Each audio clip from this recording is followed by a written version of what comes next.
नमस्कार, जय हिंद विद्यार्थी मित्रांनो. SRPF चे पेपर लवकरच होत आहेत आणि बऱ्याच विद्यार्थ्यांची मागणी आहे सर SRPF साठी जरा कंटेंट द्या, प्रश्न द्या आणि महत्त्वाच्या चालू घडामोडीचे क्वेश्चन द्या. एवढंच नाही तर आगामी काळामध्ये SRPF सोबत एक्साइज मध्ये जागा आहेत, फॉरेस्टच्या एक्झाम आहेत. त्या प्रत्येक एक्झामसाठी चालू घडामोडीचे महत्त्वाचे 50 प्रश्न आज आपण पाहणार आहोत. आपला भाग 2 चालू आहे. भाग 1 ऑलरेडी आपल्या चॅनलवर आहे, तुम्ही बघा. चला आता क्वेश्चन काय पहा. युरोपियन युनियनचे अधिकृत चलन काय आहे? अर्थातच युरो. युरो हे युरोपियन युनियनचे अधिकृत चलन आहे आणि 1 युरो हा आपल्या रुपयांच्या दृष्टीने खूप मोठा आहे, लक्षात ठेवा. चला पुढचा प्रश्न. युरोपियन युनियनचे मुख्यालय कुठे आहे? युरोपियन युनियनचे मुख्यालय आहे ब्रुसेल्स. कुठे आहे? ब्रुसेल्स येथे आहे. चला पुढचा प्रश्न पाहूया. अमेरिकेने आंतरराष्ट्रीय सौर आघाडीसह एकूण किती आंतरराष्ट्रीय संस्थांमधून बाहेर पडण्याची घोषणा केलेली आहे? डोनाल्ड ट्रम्प यांनी बऱ्याच आंतरराष्ट्रीय संघटनांमधून बाहेर पडण्याची घोषणा केली. WHO मधून सुद्धा त्यांना बाहेर पडायचं मानस आहे. अर्थातच टोटल 66 आंतरराष्ट्रीय संघटनांमधनं अमेरिकेला बाहेर पडायचं आहे, तशी त्यांनी घोषणा केलेली आहे ऑलरेडी. चला पुढचा प्रश्न पहा. अमेरिका कोणत्या धोरणाच्या संदर्भामध्ये देत आहे की जागतिक संस्थांमधून आम्हाला बाहेर पडायचं? संदर्भ काय आहे? तर अमेरिका फर्स्ट.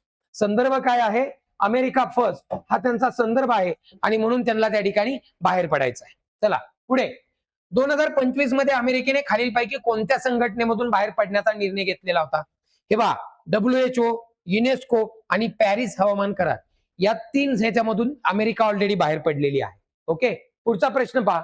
या ठिकाणी काय पहा, आंतरराष्ट्रीय सौर आघाडी ISA स्थापना कोणत्या वर्षी झालेली आहे? 2015 साली झालेली. कुठे झाली आहे? 2015 साली झालेली आहे. ओके. आणि याचं मुख्यालय भारतामध्ये आहे, गुरुग्राम येथे. भारतामध्ये एकमेव आंतरराष्ट्रीय संस्थेचं मुख्यालय आहे ते म्हणजे आंतरराष्ट्रीय सौर आघाडी, international solar alliance, Gurugram Bharat येथे त्याचं मुख्यालय आहे. चला पुढचा प्रश्न पहा. आंतरराष्ट्रीय सौर आघाडीचे संस्थापक देश कोण आहेत? भारत व फ्रान्स आहेत. कोण आहेत? भारत व फ्रान्स आहेत. पुढे पहा. या ठिकाणी पुढचा क्वेश्चन घेऊ आपण. आंतरराष्ट्रीय सौर आघाडीचे मुख्यालय कुठे आहे? गुरुग्राम भारत येथे. कुठे आहे? गुरुग्राम भारत येथे. चला पुढचा प्रश्न पाहू. गाझा पट्ट्यातील युद्ध संपवणे आणि शांतता प्रस्थापित करणे यासाठी कोणत्या उपक्रमाची सुरुवात केलेली आहे? अर्थातच बोर्ड ऑफ पीस. कुठल्या? बोर्ड ऑफ पीस हा महत्वाचा विषय आहे. ठीक आहे. पुढे पहा. या ठिकाणी बोर्ड ऑफ पीसची स्थापना जानेवारी 2026 मध्ये कुठे झाली? दावोस. दावोस कुठे आहे? अर्थातच स्वित्झर्लंड मध्ये आहे. ओके. चलो पुढे जाऊया. पुढचा प्रश्न. दावोस हे शहर कोणत्या देशात आहे? स्वित्झर्लंड मध्ये आहे. पुढे घ्या. पुढचा क्वेश्चन घेऊया. बोर्ड ऑफ पीसचे कायमस्वरूपी अध्यक्ष कोण असणार आहेत? डोनाल्ड ट्रम्प आहेत. कोण आहेत? डोनाल्ड ट्रम्प आहेत. बोर्ड ऑफ पीसच्या कार्यकारी मंडळात एकूण किती व्यक्तींचा समावेश आहे? टोटल 7. बोर्ड ऑफ पीस लक्षात ठेवा. ठीक आहे. पुढचा क्वेश्चन आपण घेऊ. बोर्ड ऑफ पीसच्या मंडळात कोणत्या भारतीय वंशाच्या व्यक्तीचा समावेश करण्यात आलेला आहे? अजय बंगा. कोण आहेत? अजय बंगा हे बोर्ड ऑफ पीस मध्ये आहेत. ठीक आहे. पुढे पहा. अजय बंगा हे सध्या कोणत्या आंतरराष्ट्रीय संस्थेचे अध्यक्ष आहेत? जागतिक बँक. जागतिक बँक, वर्ल्ड बँक. वर्ल्ड बँकचे अध्यक्ष अजय बंगा आहेत. हे पण आपल्याला माहिती पाहिजे. पुढचा क्वेश्चन काय पहा.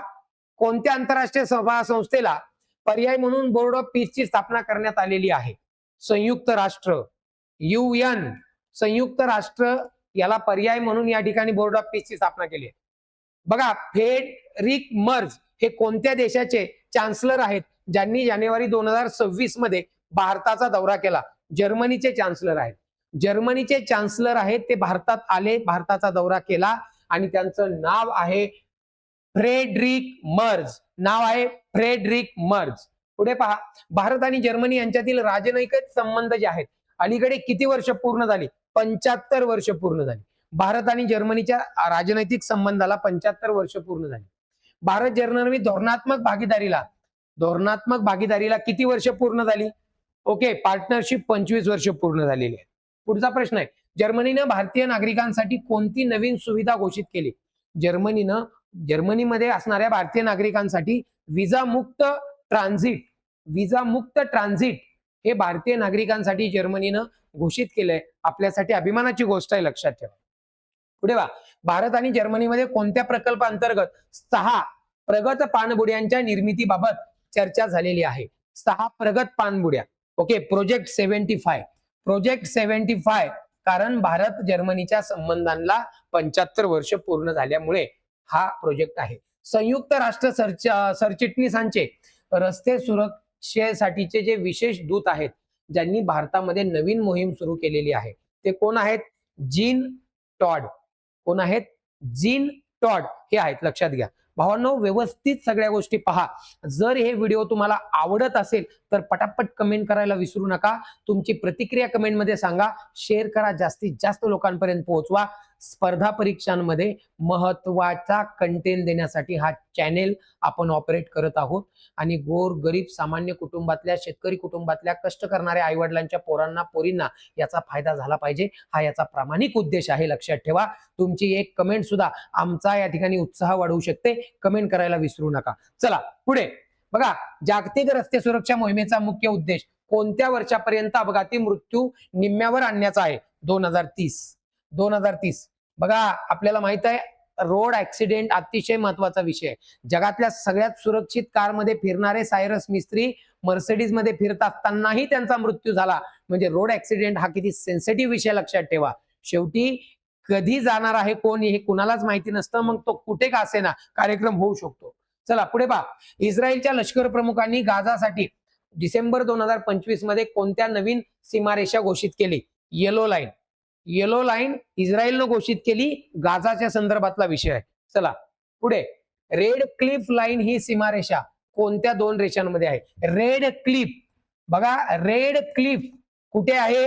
भारत आणि पाकिस्तान. अर्थात आपल्याला माहिती पाहिजे भारत आणि पाकिस्तान. ओके. आणि भारत अफगाणिस्तान यांच्यामध्ये जी हे आहे ही ड्युरांड सीमारेषा आहे. काय आहे? ड्युरांड. ठीक आहे, हे पण आपल्याला माहिती पाहिजे. भारत आणि अफगाणिस्तान मध्ये ड्युरांड आहे, अफगाणिस्तान पाकिस्तान मध्ये पण ड्युरांड आहे. ठीक आहे, चलो पुढे. मॅकमोहन लाईन ही कोणत्या सीमारेषा कोणत्या दोन देशादरम्यान आहे? भारत आणि चीन. मॅकमोहन, लक्षात घ्या. मॅकमोहन, भारत आणि चीन. मॅकमोहन म्हटलं की भारत आणि चीन हे आपल्या डोक्यात आलं पाहिजे. चला पुढे बा. 2025 मध्ये मोदींनी खालीलपैकी कोणत्या देशाचा दौरा केला नाही? ओके. मोदी जॉर्डनला गेले होते, इथिओपियाला गेले होते, मोदी ओमानला गेले होते, इजिप्तला मोदी गेले नव्हते. म्हणजे 2025 मध्ये या ठिकाणी इजिप्तचा दौरा माननीय मोदी साहेबांनी केलेला नाही. पंतप्रधान नरेंद्र मोदींचा हा कोणत्या देशाचा पहिलाच दौरा होता? इथिओपिया नावाचा जो देश आहे तिथे सन्माननीय मोदी साहेब पहिल्यांदाच गेले होते, जो नुकताच या ठिकाणी दौरा या ठिकाणी झालेला आहे. बघा, भारत आणि कोणत्या देशातील राजनैतिक संबंधांना 75 वर्ष पूर्ण झाल्यानिमित्त पंतप्रधान मोदींचा दौरा आयोजित करण्यात आला होता? जॉर्डन या देशाची आपले जे राजनैतिक संबंध आहेत त्याला 75 वर्ष पूर्ण झाले म्हणून सन्माननीय मोदी साहेब जॉर्डन या देशाला जाऊन आलेले आहेत. पुढे पहा. ग्रेट ऑनर ऑफ द निशान हा कोणत्या देशाचा सर्वोच्च नागरी सन्मान जो माननीय मोदी साहेबांना मिळाला? इथिओपियाचा. कुठला मिळाला? इथिओपियाचा. आणि इस्रायलकडनं सुद्धा मिळालेला आहे मेडल ऑफ नेसेट. हा जो इस्रायलकडनं मिळालेला जो सन्मान आहे तोही सन्माननीय मोदी साहेबांना मिळालेला आहे. सर्वात जास्त आंतरराष्ट्रीय देशाचे नागरी पुरस्कार मिळवणारे देशाचे आपल्या भारताचे पहिले पंतप्रधान नरेंद्र मोदी साहेब आहेत. आजपर्यंत त्यांना 29 पेक्षा जास्त हे आंतरराष्ट्रीय बाहेरच्या देशाचे नागरी पुरस्कार मिळालेले आहेत. हा एक महत्वाचा विषय आपल्याला माहित पाहिजे. चला पुढे. फोर्ब्सच्या अहवालानुसार जगातील सर्वात श्रीमंत व्यक्ती कोण? जगातील सर्वात श्रीमंत व्यक्ती एलॉन मस्क आहेत. कोण आहेत? एलॉन मस्क आहेत, लक्षात ठेवा. चला पुढे. फेब्रुवारी 26 मध्ये एलॉन मस्क यांच्या संपत्तीत एका दिवसात किती अब्ज डॉलरची वाढ झाली? एका दिवसात किती अब्ज डॉलरची? 84 बिलियन डॉलर. 84 बिलियन डॉलर एका दिवसात माणसाची प्रॉपर्टी वाढते. विषय फार वेगळा आहे, आपल्या डोक्याच्या बाहेरचा विषय. चला पुढे घ्या. फोर्ब्सच्या यादीमध्ये मुकेश अंबानी यांचं कितवं स्थान आहे? 19वे स्थान आहे. आपल्या भारताचे मुकेश अंबानी हे 19व्या स्थानी आहेत. श्रीमंत व्यक्तींची यादी फोर्ब्स या संस्थेकडनं जाहीर केली जाते. बघा, गौतम अदानी हे जगातील श्रीमंत व्यक्तींच्या स्थानावर 28वे आहेत. कितवे आहेत? 28वे आहेत. गौतम अदानी हे 28वे आहेत. ओके. पुढे पुढचा प्रश्न घेऊ आपण. या ठिकाणी खालीलपैकी कोणती कंपनी एलॉन मस्क यांच्या मालकीची नाही? बघा आता, स्पेसएक्स ही मालकीची आहे. त्या ठिकाणी न्यूरालिंक, ब्लू ओरिजिन ही मालकीची नाही. ब्लू ओरिजिन ही जी कंपनी आहे ही एलॉन मस्क यांच्या मालकीची नाही, हे लक्षात घ्या. आणि द बोरिंग कंपनी ही सुद्धा त्यांच्या मालकीची आहे. ह्या 3 कंपन्या आहेत आणि ही company Blue Origin Elon Musk यांच्या मालकीची नाही. ठीक आहे, पुढचा प्रश्न घेऊ आपण. ग्रोक हे जे AI चॅटबॉट आहे कोणाच्या मालकीचे आहे? Elon Musk. कोणाच्या मालकीचे आहे? Elon Musk. एवढं लक्षात ठेवा. पुढचा क्वेश्चन आपण घेऊ. जानेवारी 2026 मध्ये कोणत्या 2 देशांनी ग्रोक AI चॅटबॉट वर बंदी घातलेली आहे? इंडोनेशिया आणि मलेशिया यांनी ग्रोक हा जो चॅटबॉट आहे त्यावरती बंदी घातलेली आहे, जो एलॉन मस्क यांच्या कंपनीचा आहे. आता ग्रोक वर बंदी घालणारे देश हे जगातील कितवे देश ठरलेले आहेत? ते पहिले देश ठरलेले आहेत. इंडोनेशिया वगैरे पहिले देश आहेत. बघा आता इथे बघा, हा जो AI आहे प्रेप्लिसिटी AI जो आहे भारतीय वंशाचे संस्थापक आहेत. कोण आहेत? अरविंद श्रीनिवास. अरविंद श्रीनिवास. परप्लेक्सिटी AI हा जो निर्माण केलेला आहे तो अरविंद श्रीनिवास यांनी केलेला आहे. ते भारतीय वंशाचे आहेत. आता बघा, जोहरान ममदानी यांनी कोणत्या शहराचे महापौर म्हणून शपथ घेतली? न्यूयॉर्क. न्यूयॉर्क महत्वाचा विषय लक्षात ठेवा. त्यामुळं हे ममदानी तिथले महापौर आहेत, लक्षात घ्या. पुढे पहा, युरोझोनचा 21वा सदस्य देश कोणता? बल्गेरिया. कोण आहे? बल्गेरिया आहे, लक्षात घ्या. पुढचा क्वेश्चन घेऊ आपण. या ठिकाणी अमेरिकेने कोणत्या देशाच्या राष्ट्राध्यक्ष निकोलस मादुरो यांना ताब्यात घेतले? व्हेनेझुएला. कोणाला? व्हेनेझुएला यांना ताब्यात घेतलेले आहे. आता बघा, निकोलस मादुरो यांना ताब्यात घेतल्यानंतर व्हेनेझुएलाचे नवीन अंतरिम अध्यक्ष म्हणून कोण? हे बा, डेस्ली रॉड्रिग्स हे आहेत. आता बघा, हा जो व्हेनेझुएला आहे या व्हेनेझुएला देशामध्ये जगात सगळ्यात जास्त तेलाचे साठे आहेत. ओके, सगळ्यात जास्त तेलाचे साठे इथं आहेत व्हेनेझुएला. म्हणूनच डोनाल्ड ट्रम्प भारताला आग्रह करत होते तुम्ही व्हेनेझुएलाकडनं ऑइल खरेदी करा. चला पुढे पहा, भारत पहिल्यांदा कोणत्या त्रिपक्षीय समूहाच्या संवादामध्ये सहभाग घेणार आहे? Weimar Triangle dialogue. Weimar Triangle dialogue. Okay, पुढे घ्या. सुखोई 75 चेकमेट हे कोणत्या देशाच्या 5व्या पिढीचे लढाऊ विमान आहे? रशियाचे आहे. कुठल्या देशाच्या? रशियाचे आहे, लक्षात ठेवा.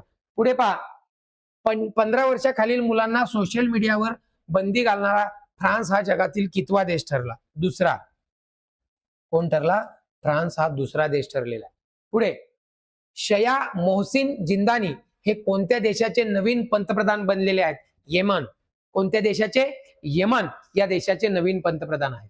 बघा, 2026 सालासाठी कोणत्या एअरलाईनला जगातील सगळ्यात सुरक्षित एअरलाईन म्हणून घोषित केले गेलेले आहे? ओके, एतिहाद एअरवेज. एतिहाद एअरवेज यांना जगातील सेफेस्ट एअरलाईन म्हणून घोषित केलेला आहे. कारण विमान ऍक्सिडेंट हा विषय वाढलाय, त्यामुळे या ठिकाणी हा एक महत्वाचा प्रश्न आपल्याला विचारला जाऊ शकतो. यावेळी मुसेवेनी हे कोणत्या देशाचे नवीन राष्ट्रपती बनलेले आहेत? युगांडा. कोणत्या देशाचे? युगांडा. विमानाचा जो ब्लॅक बॉक्स असतो ना मित्रांनो, तो कोणत्या रंगाचा असतो? हा प्रश्न पुणे शहर पोलीस दलामध्ये आलेला. आपल्याला माहिती पाहिजे, विमानाच्या ब्लॅक बॉक्सचं नाव ब्लॅक बॉक्स आहे, पण त्याचा कलर ऑरेंज आहे, नारंगी कलर आहे त्याचा, लक्षात घ्या. पुढे पहा, लंडन मधील हाऊस ऑफ लॉर्ड्स मध्ये कोणत्या भारतीय नेत्याचा 200व्या जयंतीनिमित्त विशेष कार्यक्रमाचे आयोजन करण्यात आले? दादाभाई नौरोजी. दादाभाई नौरोजी. ओके, खूप महत्वाचा विषय. दादाभाई नौरोजी या ठिकाणी त्यांचं लंडनमध्ये हाऊस ऑफ लॉर्ड्स मध्ये त्यांचा त्या ठिकाणी तो एक विशेष कार्यक्रम आयोजित केलेला आहे. विशेष कार्यक्रम.